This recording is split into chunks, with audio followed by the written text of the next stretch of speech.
Welcome into the LC Transfer Room. I'm Jack, joined today by Chedu and Adam, and we're joined by a Liverpool Football Club win. Gentlemen, it's very rare on this channel that we actually have a win to talk about, but we have one today. We were optimistic, Chedu, in the pre-match. Adam joining us for the post, obviously. You predicted 2-0, Chedu. 3-1, actually. 2-0 was actual score. Chedu, what are your thoughts after the match? We needed that. We really needed that if we want to get Champions League football.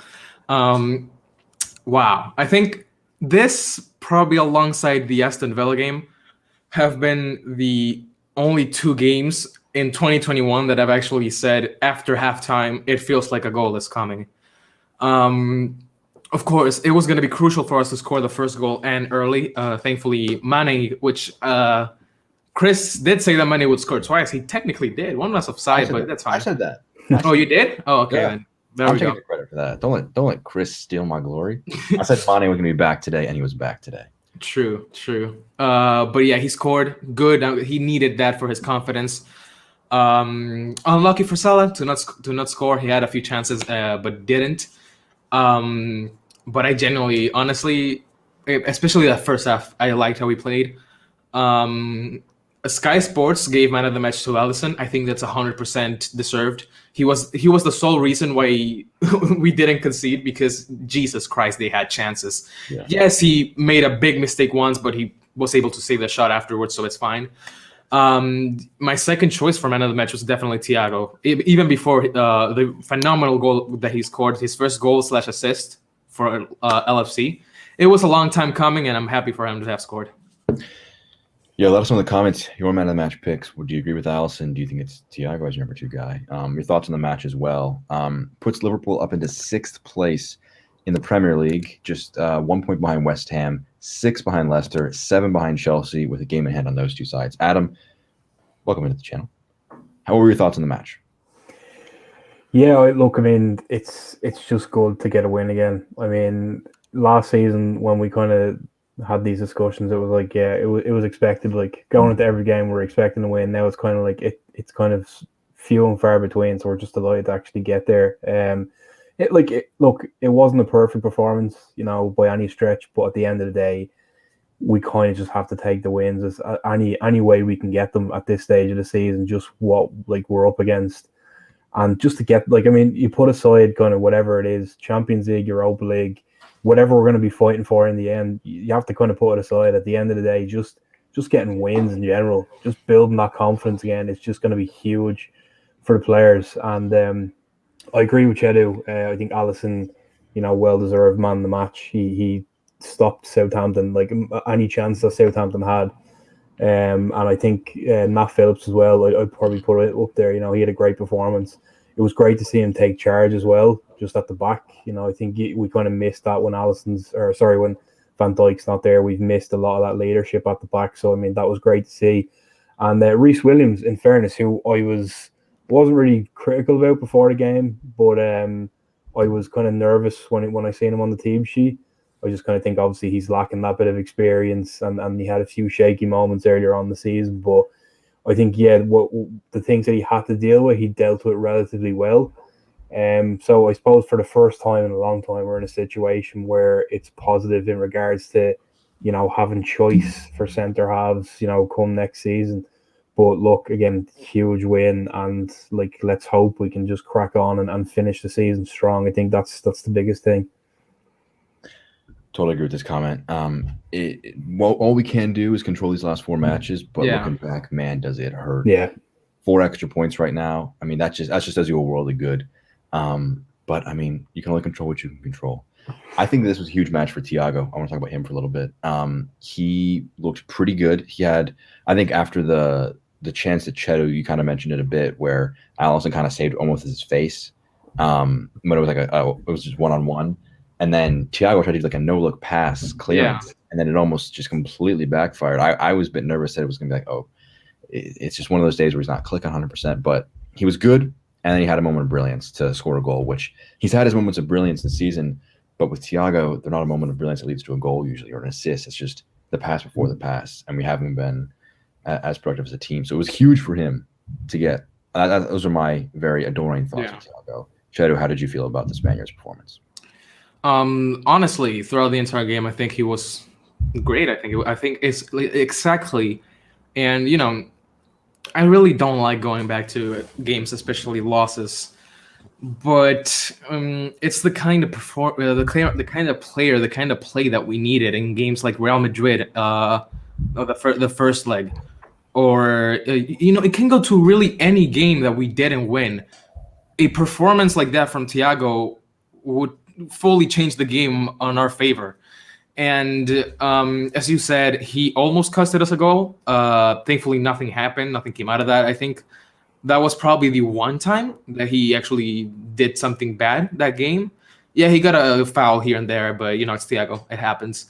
And honestly, those last 4 minutes, I just wanted to look away because it's kind of like, I don't remember if it was you or Chris that said it in pre, which is essentially like the players, especially the defenders, the longer it goes without us scoring a second goal, they start feeling more anxious by the time passes and start becoming shaky at the back. And that's, again, what we've been seeing, what we saw this game too. So a second goal was more than needed. I actually, when I saw him take the ball, I could feel the intent of shooting. And I literally said, Thiago, do not shoot. Then 2 seconds later, the ball's in the back of the net.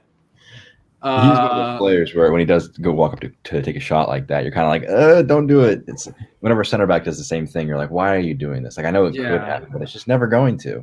But I mean, obviously, we were proven. Yeah, but it did. But it's, again, I still see this as, despite us winning, and especially the first half, we did quite well, in my opinion.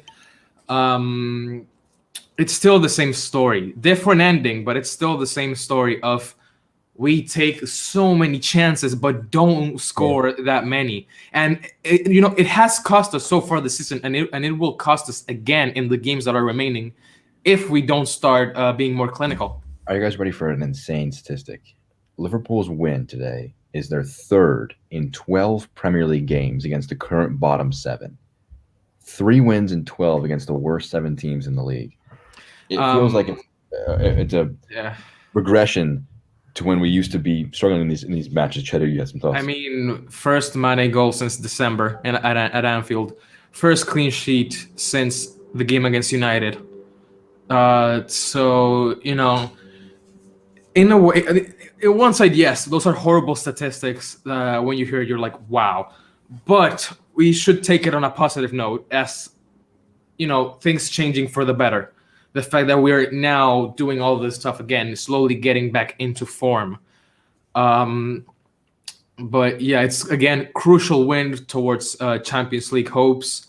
We need, United is going to be a tough game. United always is a tough game. It's usually a game that we see, if anything happens, it's probably going to be like a 1-0 win or a draw most of the time.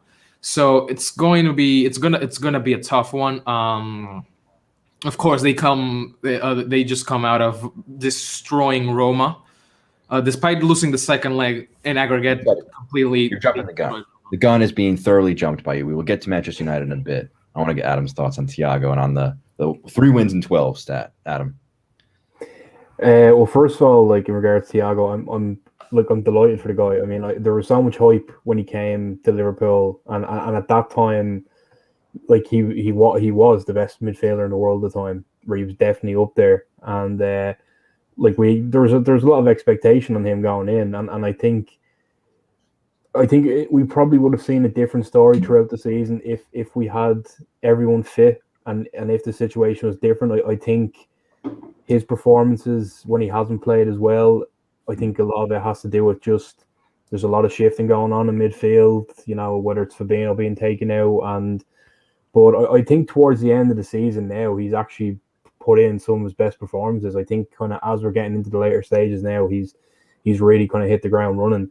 And like Chedu said, like games like Real Madrid, we really missed him. And the kind of instance against Newcastle when he was taken off and he got man of the match, and you can clearly see his frustration. Like, I mean, I think he's a guy that we need to have there every game if he's fit. Like it's a positive thing as well. It gives us more options next season. We're going to be looking next season thinking like, oh, but you can't drop Henderson, you can't drop Fabinho, but like it's a good thing in a way. Like, I mean, you can't really drop any of these guys, but it leads for more competition, which is only positive.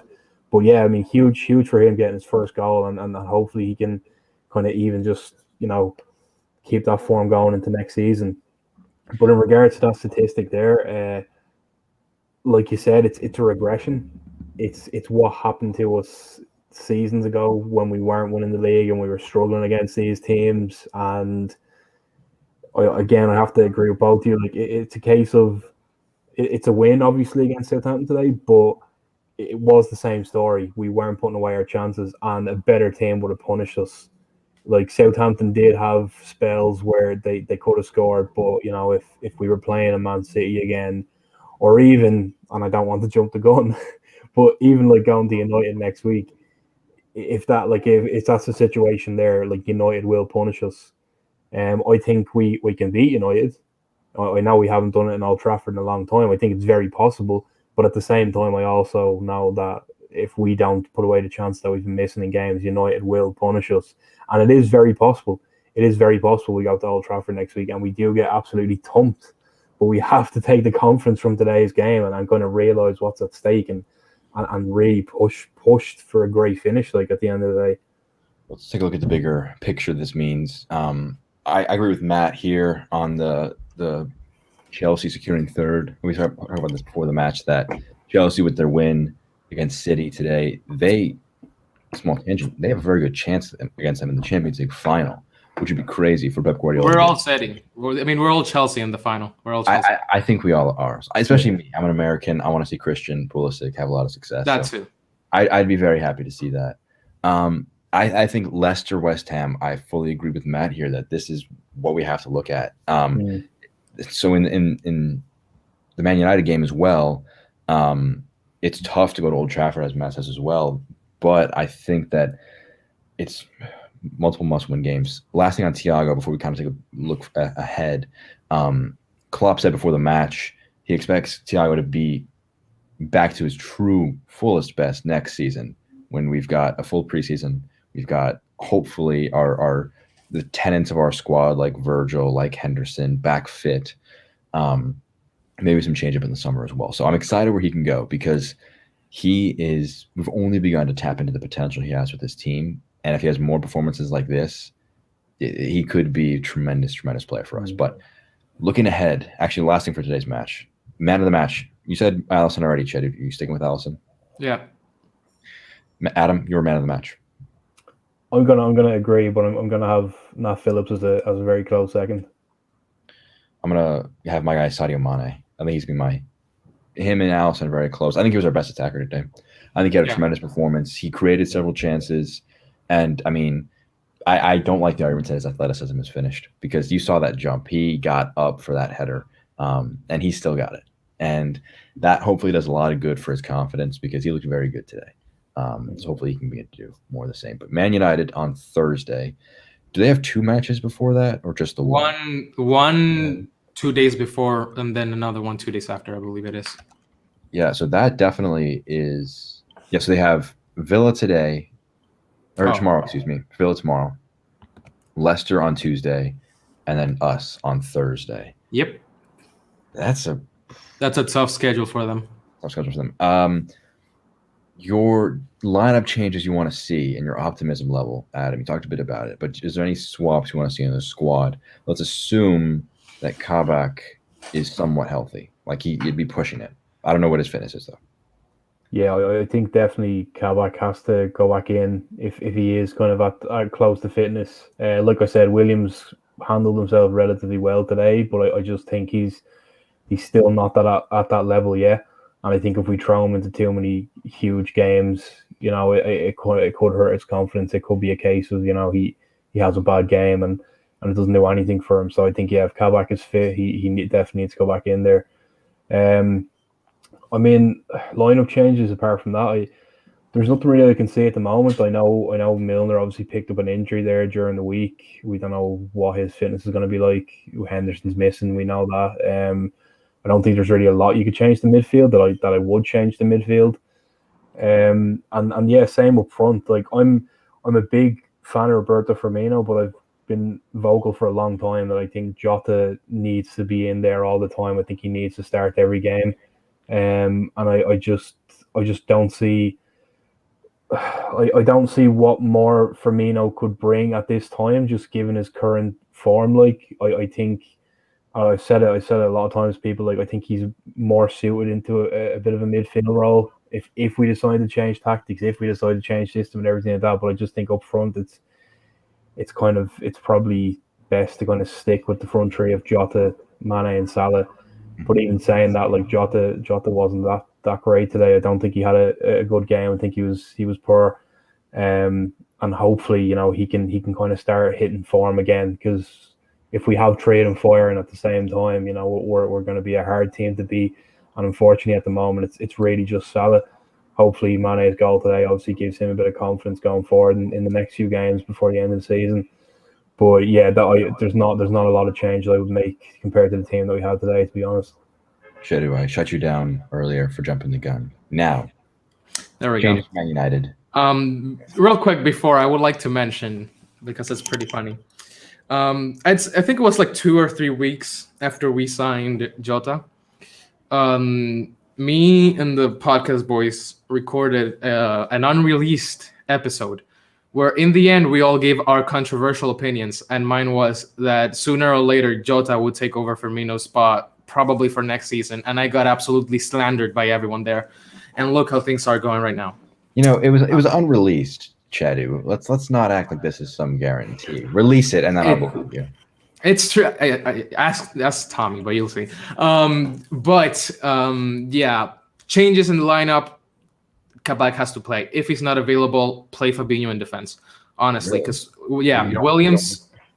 Listen, Williams was all right this game. I'll give it to him. But as Adam said, we can't be playing him in that many important games. He doesn't have that experience, and in such a crucial game like away at Man United, I would feel more confident having Fabinho in defense than Williams. Yeah. And then if Kabak is available, I'd swap Wijnaldum for Curtis. Honestly, he didn't have a bad game today, but my confidence in Wijnaldum has gone down a lot recently. And Curtis came on today. He seems fit to play again. Would like to see him playing that game, a game that we will need to score goals in. Someone like Curtis would help a lot in that, more than Wijnaldum probably would. And my final change would actually be Bobby for Jota, because and I do agree with Chris that Jota is a better player coming on as a substitute than starting, at least for us so far. So yeah, I would start Bobby and bring in Jota somewhere around the second half. But yeah, right now those would be the changes I would do. Hopefully Kabak is available for the next game. I don't know if I could almost just disagree more firmly with you, Chedu. I think that the biggest danger man for Man United is Bruno Fernandes. That's why I definitely want Fabinho in the midfield, even if we have Williams, because not that he's going to man mark him, but he can deal with him more effectively, I think, and he can help our shape a bit better. So I would definitely. I know Williams got torched in the FA Cup match against Man United, but I would like to see, I think, Williams if there's no Kabak. If Kabak's there, then it's an easy Kabak-Phillips center-back duo. And I think the issue with Firmino is it's these big matches. Well, it's not going to have a big match feel because Man United are going to sit back. In the big matches, they don't go out swashbuckling to play because they have Maguire, who does not have the greatest turn of pace, so they have a deeper block, so he doesn't get exposed in these bigger matches. So I think Jota would almost serve a bit better because Firmino likes a lot more space when the match is a bit more chaotic, when it's against a bigger side. So I would be surprised if he drops one of the front three for Firmino. I could see it, obviously. And then when all them Jones swap. Adam, I want to get your thoughts on that because I don't think it'll happen. No, it won't. I don't think Klopp would drop Wijnaldum for Jones. But would that be better, Adam? I actually kind of have to apologize because I Jones is totally out of my mind, but I totally agree with that.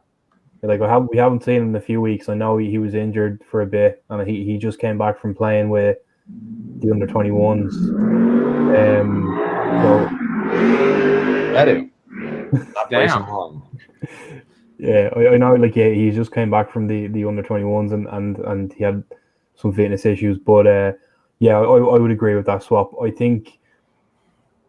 See, it's a strange situation with Wijnaldum, and I picked up on someone commenting earlier on Twitter. It's like with everything that's going on with him at the moment and the contract situation, it's like I don't know, like as much as he is important, like is it a case that we can't really be consistently starting a player who we don't know what a situation with the club is, you know? Like Jones is a player who is definitely the future at Liverpool. And I think if we're going to really get Jones in good form, I think we need to play him as much as we can. It's not necessary to say it has to be Wijnaldum all the time, but I think, yeah, with the last couple of games, like coming up to the end of the season now, it is a strange situation we're in where we're going to have a player we don't know. It doesn't look like he's going to be there with us at the end of the season. And from what we've heard, it's mainly an issue coming from his end rather than the club's. So it does feel strange to not kind of prioritize the players that you're trying to carve a future of. So I would totally agree with actually dropping Wijnaldum out for Jones. Again, like I think it offers a bit more flair and a bit more kind of pace to our midfield. I think Jones, look, he has a lot to learn, obviously, but he clearly has that like quickness about him compared to like maybe some other midfielders we have. And I just think like he will offer that a bit more of attacking option. I know Thiago scored today, but a lot of the time we're very kind of defensively minded in midfield. And I just think Jones is the perfect player to kind of put in, especially against United, and allow him to go forward and show what he can do. There's no point in keeping him on the bench and keep saying like, oh well, Jones is young, Jones is inexperienced. We need to play the guy at some stage. You know, if we don't have plans to kind of build a future with him at Anfield, like why is he there? Like why is he not on loan with Wilson and the rest of the guys that are on loan at the moment? I think that what I like about Jones is that in United match specifically is that there are going to be no fans. Old Trafford filled would make the match. There'd be no issue with motivating the players, getting them to play at 100% because you'd have your worst rivals, 70,000 of them yelling at you. So having a player like Curtis, who local guy, knows what it means to wear the badge, could be nice. And I'm not saying Wijnaldum doesn't have the same passion for the club, but he maybe doesn't have that connection. Wijnaldum, I go back and forth on how I feel about Wijnaldum. I think I would love for us to give him another contract, personally. I know that the issue isn't his fit, because obviously Klopp trusts him immensely to be the captain today, obviously, and to be a player for this club. But I think it's an issue of he wants, 4-year contract, high wages. Yeah. Adam, I don't think you've weighed in on the Wijnaldum debate. He doesn't have a contract yet. You're Michael Edwards. What are your thoughts on Wijnaldum? It puts Liverpool in a difficult position. You know, he's obviously a player that's done a lot for the club. He's been there in really important moments for us. We don't really want to kind of wave him goodbye from a club standpoint, but like we're a club that our way of buying, our system of buying since Klopp arrived is buying players who, you know, are relatively, I wouldn't say kind of very young players, but kind of relatively at the same age, because I think we've kind of figured out now that Klopp style of play is not meant for a bunch of guys who are kind of hitting 30. And that's a thing we might see changing next season to kind of suit the players that are there, because obviously Salah and Mane, they're all getting older. We obviously know Thiago is at that age already. I think Thiago was a different situation entirely. That was for his experience more than anything. But yeah, I think the Wijnaldum situation, I agree with you, Jack. I mean, I would have no issue with Wijnaldum getting another contract, but I don't think, you know, he should be given another contract to be in there starting every game again. I think at this stage he should be more of a bit player for Liverpool, and I think even then he would still be a good asset to have. But given a 4-year contract and whatever it is, 100+ grand a week to a guy who was at that stage now where, you know, I don't know how many years he might have left with us, but we may as well take advantage of, you know, the guys that we have there at the moment, like Jones, like we've just been talking about, for example, or go out in the transfer window and get someone younger, because I just don't think I think we're going backwards if we're holding on to guys like Wijnaldum, giving them these big contracts and they're not always performing, and we're kind of not getting maybe the most out of them as we should. So I like looked at the whole transfer debate and what we're going to get in the summer is a different debate entirely. But I think if we do have funding, it is important that we go out and actually replace Wijnaldum. Like I said, I think Jones should be in there a lot more, but I think we need to get another midfielder in there who can cover Wijnaldum, cover Henderson, people like that who we know they're not always going to be fit, or we know they're not always going to have a good game. Yeah, apologies if you can hear my dog, by the way. She's, I think, having a problem with that. No worries. Cheddar with his cars, me with my dog. Adam, we need to bring a problem to the table to try to distract us from this tremendous victory for Liverpool. Cheddar, really quick on Wijnaldum. You've given your thoughts over this channel multiple times, but for those who are your thoughts. Don't give him a new contract. Honestly, like, listen, the guy has been fantastic for us, of course, crucial in the comeback against Barcelona. He's had his moments, but it's gotten to a point where, you know, when you gotta go, you gotta go. It's as simple as that. And, you know, tough for us that he's not leaving for a price tag. But it is what it is. You know, it clears the wage bill a little bit. He's right now asking for too much money for a lengthy contract that, you know, it's just not worth doing from a financial standpoint. And, you know, at this point, it's also, we need to start rejuvenating the squad. And I think, let's be honest, out of Fabinho, Henderson, Thiago, Wijnaldum, Curtis, Keita, and Milner, out of those eight, for me, the first one to go would be Wijnaldum. So, you know, it's not too bad. It's obviously for the memories, it's gonna hurt that he's leaving.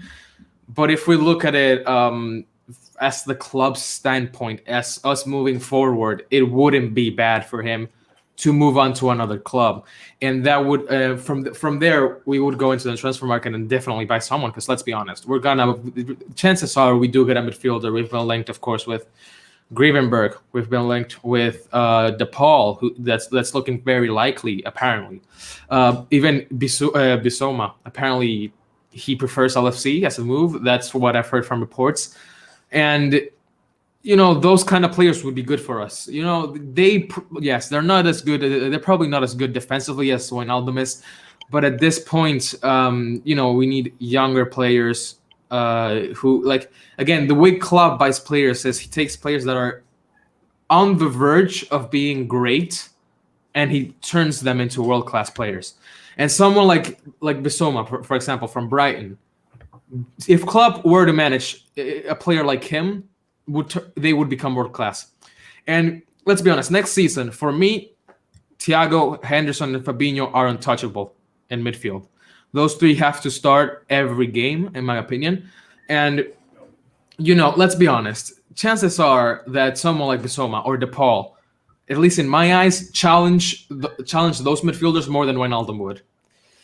And honestly, like, of course, part of me is sad to see him go, but at times he just has to. It's like going in. You know what? I'll leave it there before we go into another debate. But yeah, those are my things. A stream or a video at some point on the YouTube channel. Go subscribe to it, by the way. You're at 800 subscribers.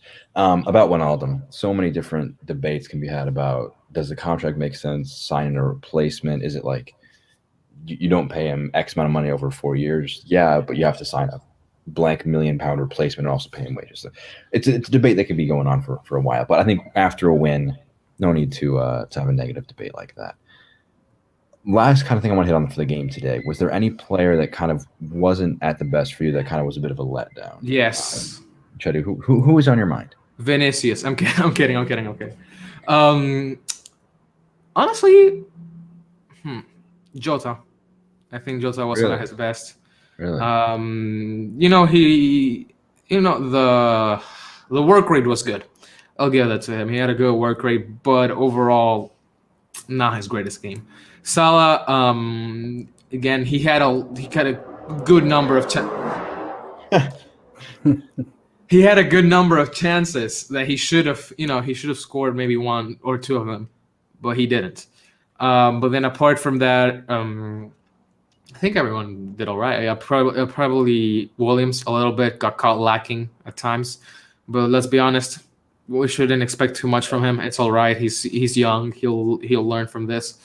But yeah, nothing too out of the ordinary. Bobby, when he came in as well, a little bit lacking, although he did help a lot. He got the assist, didn't he? Yeah, I'm pretty sure he did. I'm not sure. I think it was but apart from like that moment, didn't really do much. Oxlade, he played for like 3 seconds, so I won't hold it against him. Curtis played for like a minute, and then you're praising him. Oh, he's fit enough to play, but Oxlade. Because Curtis is amazing. That's why. That's right. Adam. Anybody that wasn't at their best for you today? Yeah, like I would agree. I'd say like Jota as well didn't have a great game. I would say Andy Robertson.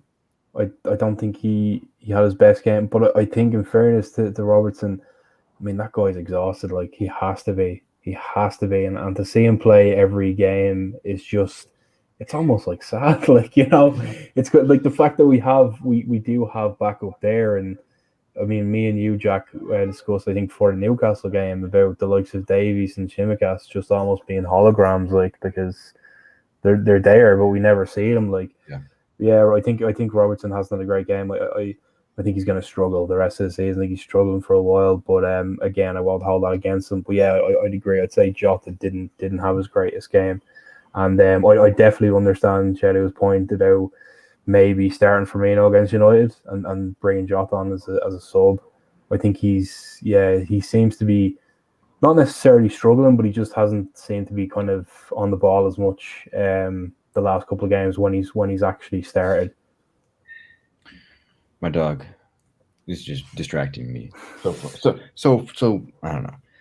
Let's talk about Man United really quick, and then we'll wrap things up. Real quick, want to touch on something, and it's Tsimikas. Honestly, in a way, I understand why Klopp isn't playing him, especially now. We need wins, and Robertson, of course, best left back in the world. Yeah. Understandable that he's playing him. Tsimikas, yes, he should have been playing more.